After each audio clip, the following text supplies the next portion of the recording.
तीन तिगाड़ा काम बिगाड़ा। तीन बहुओं के रवैये से सासू माँ बहुत परेशान थी। दरअसल बात ये थी कि तीनों बहुओं में किसी बात को लेकर अनबन हो गई थी। तब से ही तीनों एक दूसरे से मुंह फुलाए रहती थी। ना कोई सीधे मुंह किसी से बात करती, ना किसी का कहना मानती। पड़ोसी भी इस बात को जानते थे और जाने कैसे कैसे बातें भी करते। इसीलिए सासू माँ ने तीनों बहुओं को तुरंत अपने कमरे में बुलाया। मैं कई दिनों से देख रही हूँ, तुम तीनों अलग अलग सारे काम कर रही हो। ये सब नहीं चलेगा, तीनों को मिलकर ही काम करना पड़ेगा। सास की बात सुनकर एकदम से बड़ी बहू बोल उठती है। नहीं मम्मी जी, मैं इन दोनों के साथ कुछ नहीं कर सकती। मैं इस घर की बड़ी बहू हूँ, फिर भी ये मेरा कहना बिल्कुल भी नहीं मानती। अरे जेठानी जी, जानबूझकर मुझे डबल काम करवाती है आप। और छोटी मुझसे टेढ़े मुंह ही बात करती है। इन दोनों के बीच हमेशा सैंडविच बन जाती है मेरी, और मैं हमेशा आलू की तरह बीच में मसली जाती हूँ। मम्मी जी, इन दोनों को लगता है कि मैं छोटी हूँ तो इनके पैरों तले दब जाऊंगी, लेकिन नहीं, मेरा भी उतना ही अधिकार है जितना इन दोनों का है। बड़ी आई दोनों मेरी चुगली करने के लिए, मुझे क्या कम समझ रखा है। तीनों बहू एक दूसरे से बहस करने लगती है और सास दोबारा ये देखकर टेंशन में आ जाती है और सबसे कहती है, चुप हो जाओ, अब से तुम तीनों सारे काम एक साथ करोगी।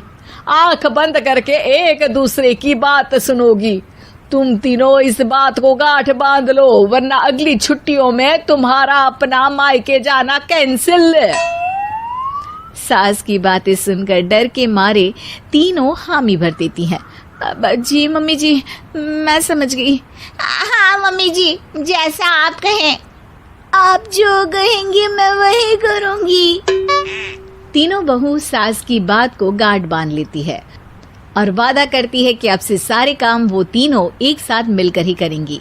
ये सब देखकर सास खुश हो जाती है और वहां से चली जाती है। नीचे जाकर वो देखती है कि घर में शर्मा जी आए हुए होते हैं। सास जोर से आवाज लगाकर कहती है, अरे बहू, जरा चाय बनाकर तो लाना, शर्मा जी आए हैं। सास की बात सुनकर तीनों बहू तुरंत किचन की ओर भागती है और चाय बनाना शुरू कर देती है। मुझे तो एकदम मसाले वाली कड़क चाय पसंद है, तो हम शर्मा जी के लिए मसाले वाली चाय ही बनाएंगे। अरे नहीं दीदी, गर्मी के मौसम में मसाला चाय कौन पीता है? मैं तो शर्मा जी के लिए इलायची वाली चाय ही बनाऊंगी। ये कैसी बात कर रही हैं आप दोनों? मेरी मम्मी ने सिखाया है कि मेहमान को ज्यादा दूध और शक्कर वाली चाय देनी चाहिए, वरना वो घर वालों को कंजूस समझते हैं। तो मैं तो शर्मा जी को ऐसी ही चाय दूंगी। तीनों बहुएं अपने अपने तरीके से चाय में शक्कर, मसाला, पत्ती सब डाल देती है। उबलने के बाद तीनों मिलकर चाय बाहर लेकर जाती है और शर्मा जी और सासू माँ को देती हैं। चाय पीने के बाद शर्मा जी सासू माँ को देखकर शर्मा जाते हैं और शर्मिंदा महसूस करते हैं कि आखिर उन्होंने चाय पीने के लिए हामी क्यों भरी। सासू माँ भी चाय पीना शुरू करती है और कहती हैं, अरे बहू, ये कैसी चाय बनाई है? चाय है या मीठे दूध की बासुंदी? हाँ, चाय अच्छी नहीं लगी क्या? कोई बात नहीं, हम पराठा बनाकर लाते हैं। चलो चलो अंदर। हाँ चलो। हाँ, आती हूँ मैं भी। नहीं नहीं, मेरा पेट चाय ने ही चौपट कर दिया, वही काफी है। पराठे से पोपट नहीं करवाना, मैं तो चलता हूँ।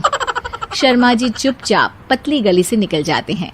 अगले दिन सास बहुओं से कहती है, अरे बहू, जाओ जाके ऊपर के गेस्ट हाउस की सफाई कर दो। कल हमारे यहाँ मेरे दूर के रिश्तेदार आने वाले हैं, तो पूरे कमरे को चमका देना, समझी? तीनों बहू सास की बात को मानकर ऊपर सफाई करने चली जाती हैं और तीनों कमरे की सफाई चालू कर देती है। बड़ी बहू मकड़ी के जाले साफ करती है, तो बीच वाली झाड़ू लगाना और छोटी वाली सर्फ डालकर जमीन धोना शुरू कर देती है। अरे दीदी, जेठानी जी, अभी मैंने पूरी फर्श धोई और आप फिर से धूल नीचे गिरा रही हैं। और मछली जेठानी जी, आप बिना झाड़ू की धूल यहाँ छटक रही हैं। अरे तीनों को साफ करना है, एक साथ सफाई करते हैं ना। अरे वही तो, हम साथ साथ हैं, घर साफ साफ है। तीनों बहू ऐसे ही काम में उलझ जाती है और 2 घंटे तक एक ही कमरे की सफाई करती रहती है। बहुत देर से अपनी बहुओं को ना देखने के कारण सास ऊपर कमरे में उन्हें देखने जाती है, लेकिन कमरे में घुसते ही वो गीली फर्श पर फिसलने के कारण नीचे गिर जाती है। ओरी मोरी मैया, हड्डी मरोड़ के रख दी। आए मेरी तो कमर ही टूट गई रे। तीनों बहुएं सास को उठाती हैं और बिस्तर पर सुला देती है। अरे मेरे हाथ पैर दर्द कर रहे हैं, दबा दो, आराम मिलेगा। हाँ जी माँ जी। अरे जी माँ जी, जी माँ जी। और तीनों बहुएं एक साथ सास के हाथ को दबाना शुरू कर देती हैं। माँ की तो चीख ही निकल जाती है और नतीजा ये होता है कि सास के बचे हुए शरीर में भी दर्द उठ जाता है। हाय राम, ये क्या कर दिया तुम तीनों ने। अरे मेरी तो किस्मत ही फूटी है कि तुम जैसी बहुएं मुझे मिली। हे भगवान, पूरे शरीर में दर्द बढ़ गया है। अब तो पता नहीं कि चल भी पाऊंगी या नहीं। माफ करो, मुझे गलती हो गई मुझसे कि तुम तीनों को एक साथ काम करने के लिए बोला। सोचा था तीनों मिलके अच्छे से काम करेगी, लेकिन बड़े बुजुर्ग सही कहते थे कि 3 तिगाड़ा काम बिगाड़ा। तुम लोगों ने ये बात ना आज साबित करके दिखा दी। तुम तीनों को तो समझाना यानी मानो भैंस के आगे भी न बजाना है। तुम्हें अकेले अकेले काम करना है ना, तो अब से तुम अकेले ही अपना अपना काम करो। तीनों बहुएं वहां से जाने लगती है। अरे कहाँ जा रही हो? आप ही ने तो कहा कि अपना अपना काम करो, तो मुझे मुल्तानी मिट्टी लगानी है। अरे मुझे भी तो नेल पॉलिश लगानी है, मुझे ना मेहंदी लगानी है।